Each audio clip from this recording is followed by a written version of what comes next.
This is an arrest, years in the making.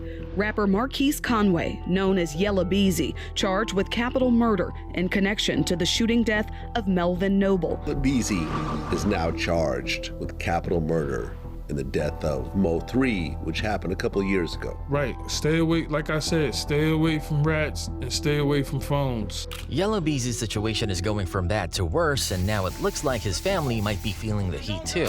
Ever since he got charged with Mo3's death, things haven't been the same. There's been speculation that Mo3's family may have started targeting Beezy's loved ones.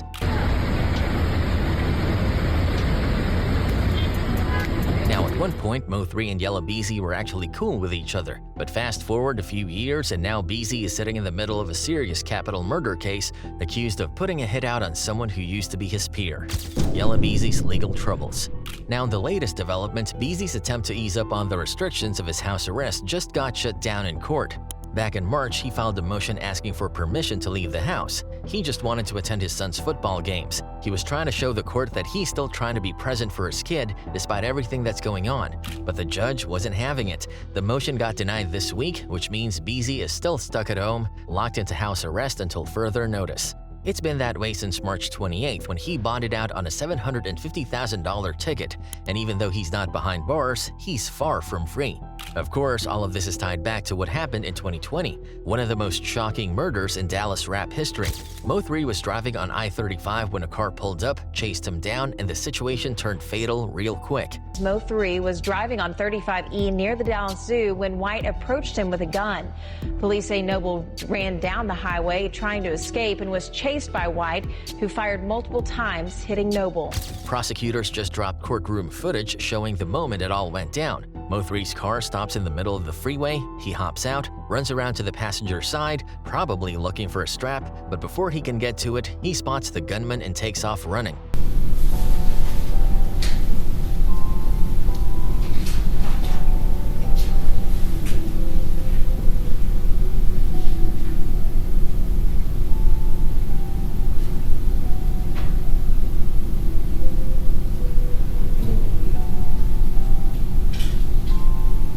You don't actually see the shooting happen in the video, but you do see the shooter chasing him, gun in hand, and then running back to his vehicle like nothing happened. Mo3 never made it back to his car.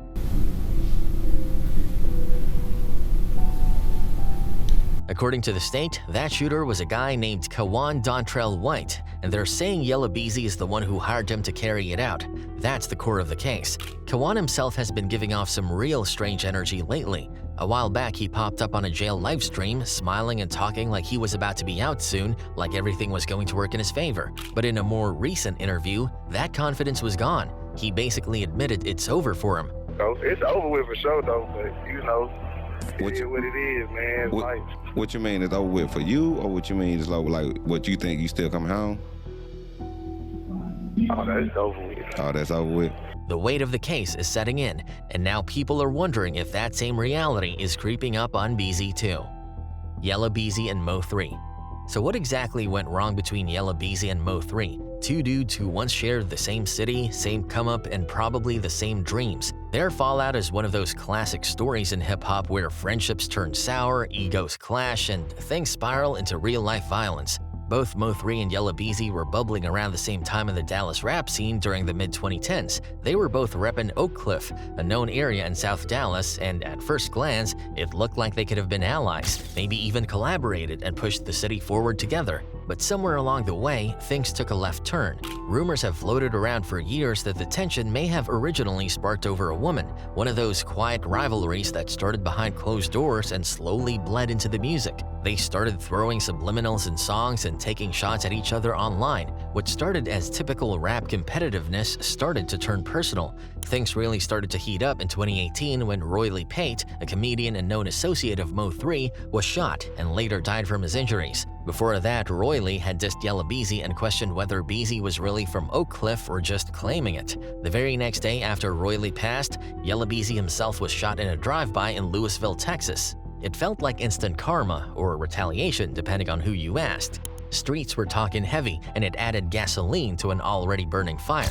Mo3 never one to hold back, later dropped a song where he basically hinted that he had something to do with Beezy getting shot. In the track, he referenced someone almost getting killed on the freeway, an eerie line considering Mo3 himself would end up losing his life in a nearly identical fashion, gunned down while running on Interstate 35 in Dallas. Whatchamacallit better tell him how I'm rocking, cause you already felt me. You did. Damn near died on that freeway, Lord help. Despite all this, in April 2019, Mo3 appeared on Vlad TV and said he didn't have any real beef with Beezy. It's real out here, shit. Nigga hit up every day. It's the world. Like, you know, somebody right now, we talking right now, somebody right now probably getting shot up right now. Then a few months later, in July, Yella Beezy did his own interview with Vlad and claimed he didn't even know who Mo3 was, which felt more like a jab than an honest answer. By then, fans knew there was tension, whether either one admitted it or not. Don't know who that is. No, I don't know who Buddy is. Okay. Where you from? I think he's from the same place you're from. Same area. Dallas? Yeah. I don't know him. Things got physical in February 2020 when Yella Beezy reportedly got into an altercation at a club with Mo3's manager, Brandon Rainwater. Mo3 didn't let it slide. He addressed it online and accused Beezy of jumping his manager, calling him out publicly. And then not long after that, the situation took a dark turn. Mo3 was murdered in broad daylight, chased and shot down on the freeway in a scene that shocked the city and the industry. Bubba. Now, another theory floating around about why Mo3 may have wanted to strike first against Yella Beezy has something to do with someone very close to him, his right-hand man, Bubba. Now, Bubba wasn't just some dude in Mo3's circle, he was more like family. Mo3 always referred to him as his nephew, and anyone who knew them knew that bond ran deep. They'd been through a lot together, coming up in the Dallas rap game, surviving the streets, and building dreams side by side. Bubba was known for being solid, loyal to the core, full of drive, and always standing 10 toes down with Mo3. Bubba's death. But then came the night of March 13th, 2019, a night that would shake Mo3 to his core. That Wednesday evening, Bubba, whose real name was James Browning Jr., was just hanging out like he usually did. He was only 20 years old but already carried himself with a certain calm confidence. That night, he pulled up to Dixon Grocery, a small convenience store in South Dallas on Dixon Street, an area he was familiar with and a store where he was known and welcomed. He was dressed in a white vest and long jeans, just posted up outside, catching a vibe like it was any regular night. But what he didn't know was that danger was already closing in. Bubba is standing right next to the front of the door, just hanging out, standing calmly, not being bothered, obviously not knowing what these guys were about to do to him. Around 10 p.m., surveillance cameras caught a white Dodge Durango slowly creeping into view. The car didn't come racing in or make any sudden moves. It was smooth and suspicious, rolling past Bubba like it was sizing something up. The SUV eventually pulled over to the side of the store, out of immediate sight, but still way too close for comfort. Bubba clocked the car as it passed, but he didn't trip. He stayed cool, didn't act alarmed. He had no idea he was being targeted. But looking back, you can see his body language shift slightly. Something about the vehicle's movement must have rubbed him the wrong way. Maybe it was instinct, maybe it was the streets speaking to him. Either way, he started walking away from the front, just casually, like he was trying not to bring attention to himself. But Bubba might have felt like something was up. Watch. He glances at the white SUV going round back. As soon as it's out of his sight, he casually starts to walk away.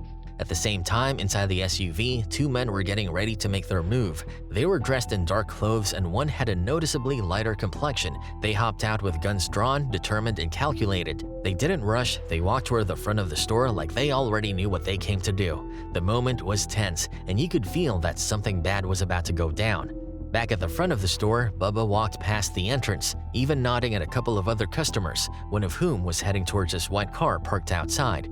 It was like everything was normal for a second. Then Bubba looked back over his right shoulder, and that was the turning point, the moment everything changed. The shooters came into view, and that's when all hell broke loose. Gunshots rang out, fast, loud, relentless. The customer who was about to get into his car panicked and ducked behind it, trying to avoid getting hit. Bubba reacted instantly too. He ducked and darted toward the entrance of the store, trying to get inside, trying to survive. You could see him doing everything he could to escape that rain of bullets, but it was already too late. Bubba made it inside the store, but he collapsed shortly after from the gunshot wounds. The scene was chaotic, heartbreaking, and tragic. Bubba didn't make it. He died there, inside the very store he thought he could find safety in. The gunmen, after finishing what they came to do, didn't stick around. With the job done, they bolted back to the white Dodge Durango waiting nearby, still letting off shots behind them as they made their escape. It was a scene straight out of a nightmare, fast, calculated, and cold. Just a little before midnight, around 11:30 p.m., the Dallas Police Department pulled up to Dixon Grocery in response to the shooting. What they walked into was gut-wrenching. Inside the store, they found the body of 20-year-old James Browning Jr., better known to everyone as Bubba, lifeless on the floor.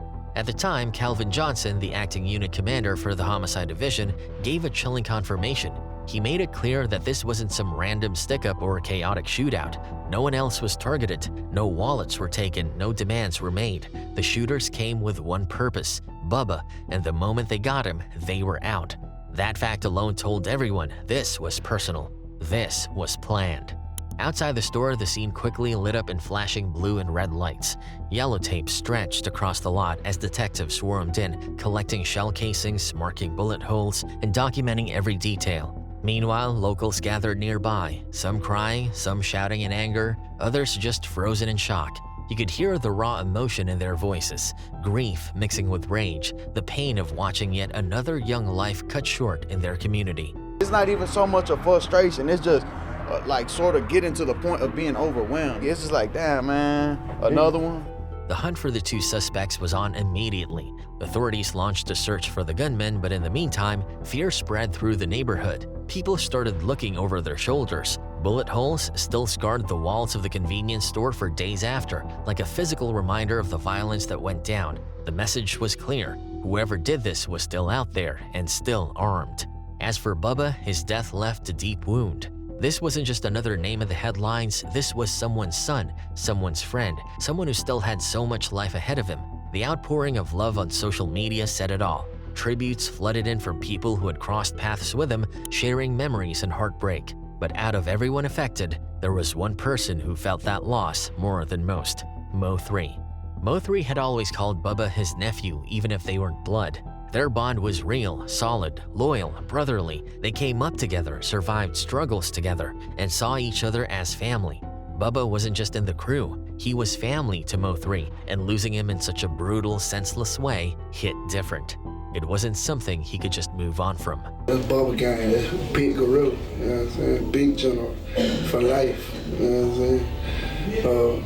That's my youngin', I call him nephew, my young nigga, man. And here's where the streets started talking. People close to the situation were quick to point out that this wasn't a random hit. This wasn't mistaken identity or being in the wrong place at the wrong time. Bubba was specifically targeted. But why?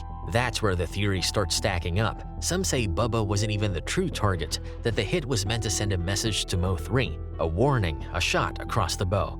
In the underworld of rap beefs and street politics, that kind of message doesn't go unanswered. Rumors began swirling that Mo3 wasn't just sitting back and mourning, he was moving, sliding on enemies, making sure that whoever had anything to do with Bubba's death knew that they messed with the wrong one.